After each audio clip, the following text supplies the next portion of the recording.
Victor couldn't help himself. "First class, huh?" said with a smirk that barely masked his sarcasm. "You never know who might show up here these days." Keanu turned his head slowly, eyes calm but steady. "Yeah," he said. "The world's full of surprises." Victor's eyebrows twitched. He'd expected Mara flinch, a defensive comeback, anything that confirmed the assumptions he was building. But Keanu remained still, as though the comment had passed right through him. "Not ready to give up," Victor added. "Nothing personal, man. You just don't seem like the kind who flies like this." He chuckled, adjusting the collar of his crisp shirt. "It's rare seeing someone so. Casual and first class." The boarding line began to move. Without another word, they both stepped forward with their tickets. Victor carried himself like a man used to rooms parting for him. Keanu, on the other hand, walked with a quiet stillness, like someone used to watching the world rather than performing for it. When they reached their seats, fate played its card. Victor froze, blinking at his ticket again, as if it had betrayed him. There, in the seat right next to his, was Keanu, already settling in, a slight smile playing on his lips. "You've got to be kidding me," Victor muttered. He sat down, shaking his head with an incredulous chuckle. Of all the places, it had to be right here. Keanu glanced over. "Looks like we're traveling together then," he said simply, with that same calm presence that unsettled Victor more than he cared to admit. Victor crossed his arms, shifting in his seat. There was something about this man, something that didn't fit neatly into the world Victor understood. And maybe that's why he couldn't let it go. "So what do you do?" he asked, his tone light but laced with condescension. "For a living, I mean?" Keanu, tucking his backpack under the seat with care, replied without fanfare. "I work in film." Victor tilted his head, eyebrows rising. "Oh yeah? Commercials? Indie stuff?" Keanu smiled faintly. "Something like that?" Victor laughed. "Interesting how people try to climb up. But let's be honest, some spaces just aren't meant for everyone, like this one." He gestured around the cabin. Keanu looked at him for a long moment before answering. "I think we all have our place," he said. "And sometimes it's exactly where we are." Victor let out a short laugh. "It's cute, kind of philosophical. But life doesn't work like that." Keanu turned his gaze to the window, as though ending the conversation with silence. But Victor wasn't done. "You might be sitting here," he leaned in, "but some things money can't buy. In some places, will never really belong to certain people." This time, Keanu turned his head slowly, locking eyes with Victor. His face was still calmed, but his gaze now carried weight, a quiet strength that needed no words. Victor leaned back, convinced he had struck something, but he hadn't. The flight had taken off. The in-flight service began, the attendant moving. With practiced grace, approached. "A glass of champagne," Victor said, with the smugness of someone who believed he belonged. When she turned to Keanu, he asked, "Just water, please." Victor let out a small laugh. "Water? In first class? You're really going to waste the experience with that?" Keanu accepted the bottle and twisted off the cap. "I'm fine with this," he replied. "Sometimes simplicity is enough." Victor shook his head. "Sure, for people who settle for less. Not everyone's meant for the best life has to offer." Keanu didn't answer right away. He took a small sip, his calm never breaking. The surrounding passengers began to notice the growing tension, but no one interrupted because Keanu didn't seem bothered. "Maybe the best is different for everyone," he said finally. Victor bristled. "Or maybe people say that when they don't know what real success feels like." The flight attendant, now serving another row, glanced over alert but hands off. Keanu's composure held everything in place.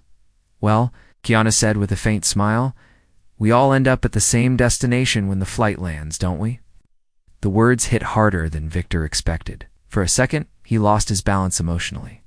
Not physically. He took a long breath and forced a laugh. "Some of us are just flying higher." Keanu leaned forward just a bit. "Maybe, but I think the value of being here," he gestured to the seat, "isn't about what you have. It's about how you treat others." The cabin fell into a reflective silence. A few passengers nodded. Others simply stared forward, listening but pretending not to. Victor tried to recover. "It's a good one. First-class philosophy. Maybe. You missed your calling, should have been a motivational speaker. Keanu offered a short smile and turned away. Around them, the quiet murmurs resumed. The two passengers in the back exchanged looks. One had clearly recognized Keanu, but neither said a word. Instead, they just observed with quiet admiration. Victor was no longer the center of attention. His confidence had shifted, and he felt it. He sat up straighter, scanning the cabin. Something in the air had changed, and for the first time it wasn't tilting in his favor. Still, he wasn't ready to let it go. "You know what's funny?" he said, swirling his champagne. "People who have nothing always talk about humility and simplicity. Ever notice that?" Keanu turned to him. Expression soft, yet resolute. "And I've noticed that the people who talk the most about what they have are often the ones who feel the most empty." Victor blinked. He opened his mouth, then closed it, the words failing him for a beat. The truth had landed, and not quietly. "I don't mean to be rude," Victor said after a moment, "but the world's competitive. If you don't show what you've got, people don't take you seriously." Keanu leaned back, his voice calm. "Maybe, but real success doesn't need to be shouted. It speaks for itself." The weight of that sentence lingered. A few more passengers nodded in quiet agreement. Others shifted in their seats clearly, uncomfortable with Victor's earlier tone, but Victor still wasn't done. "Cheap philosophy," he said. "Sounds nice. The real world doesn't work that way." Keanu turned to him again, gaze unwavering.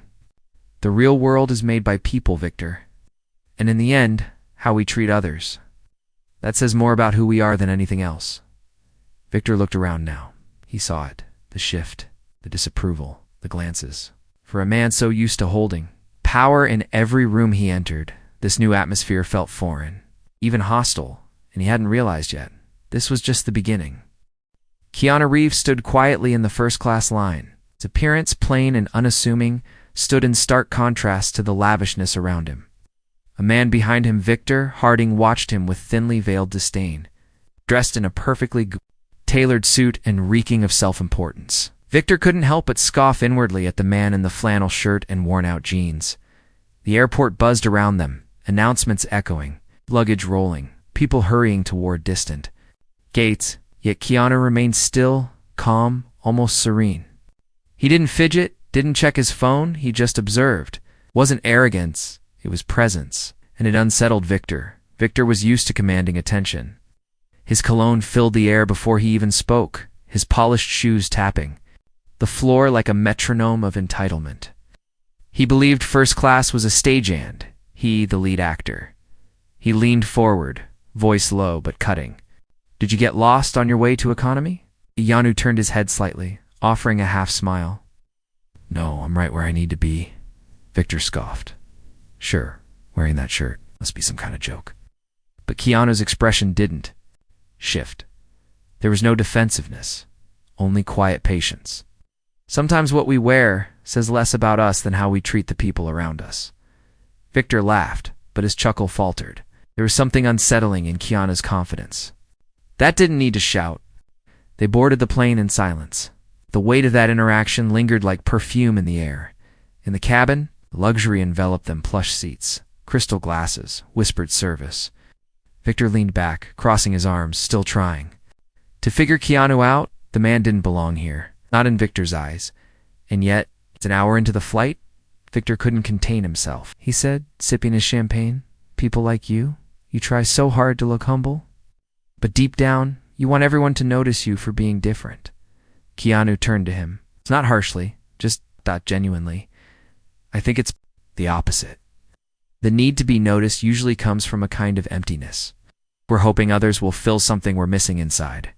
Victor narrowed his eyes. "That's some kind of therapy talk?" Keanu said. "Just something I've seen in people, especially those who chase validation more than peace." That stung, more than Victor cared to admit. He looked away, fiddling with his wedding ring.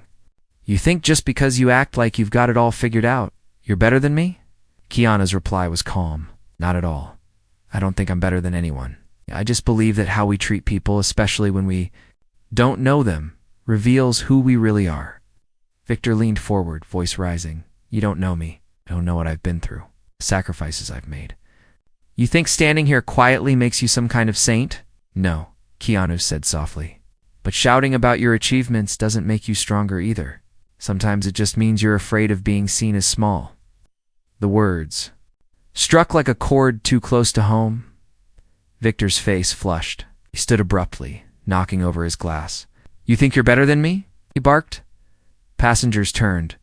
Silence spread through the cabin. Keanu didn't move. No, he said gently. I just think maybe. You've forgotten that you don't need to be. Victor stood there, breathing hard, eyes darting, trapped in his own outburst.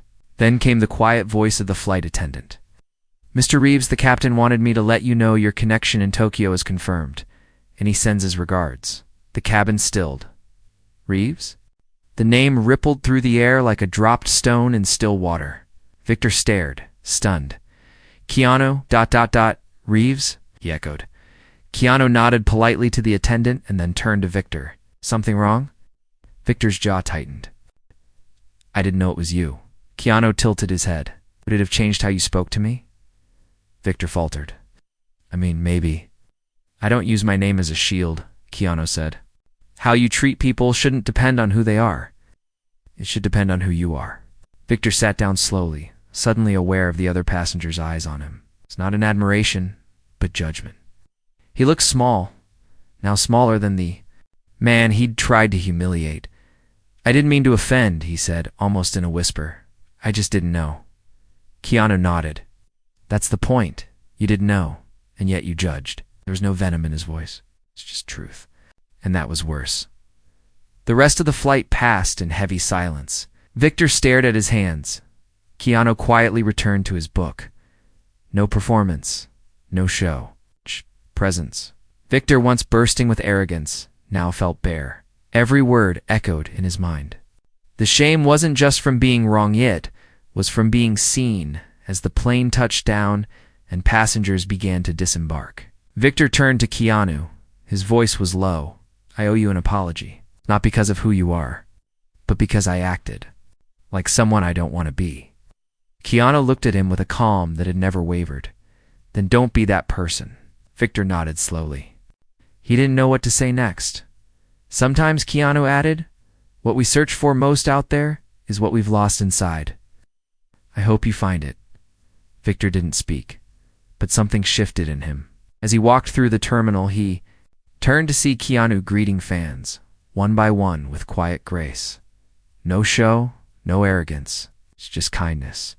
He watched until Keanu vanished into the crowd, and for the first time in a long time, Victor didn't feel like the most important person in the room. He just felt human.